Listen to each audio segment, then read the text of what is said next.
తండ్రి, కుమారుడు, పరిశుద్ధాత్మ నామములో ఆమేన్. యేసు మాట విందాం, యేసు సందేశాన్ని విందాం. నా ప్రియమైన పిల్లలారా, నేను మీతో ఉండాలని ఎంతగానో కోరుకుంటున్నాను. మీరు ఒకరినొకరు ప్రేమించుకోవడం, సేవ చేయడం మరియు ప్రార్థించడం ద్వారా జీవిస్తారు.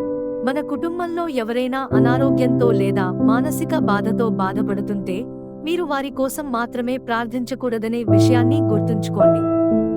వారి అనారోగ్యం, మానసిక బాధ, శారీరక మరియు మానసిక ఇబ్బందుల ద్వారా దానిని తట్టుకునేవారు ఈ ప్రపంచంలో చాలా మంది ఉన్నారు.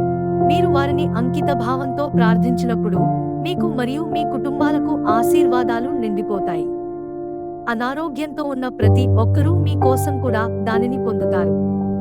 మీ సహనాలలో ఒక్కటి కూడా పోనివ్వకండి. మీ త్యాగపూరిత చర్యలు మరియు బాధలు ఆత్మల ప్రక్షాళన లోకాన్ని నింపుతాయి. తపస్సుతో నిండిన ఆత్మలు స్వర్గానికి వెళ్లడానికి మార్గాన్ని సిద్ధం చేయండి. మీ ప్రతి సహనం మరియు త్యాగం స్వర్గానికి విలువైనది. బాధలకు లొంగకుండా మరియు అలసిపోకుండా అన్ని ఆత్మలకు అవి ప్రయోజనాలతో నిండి ఉన్నాయి.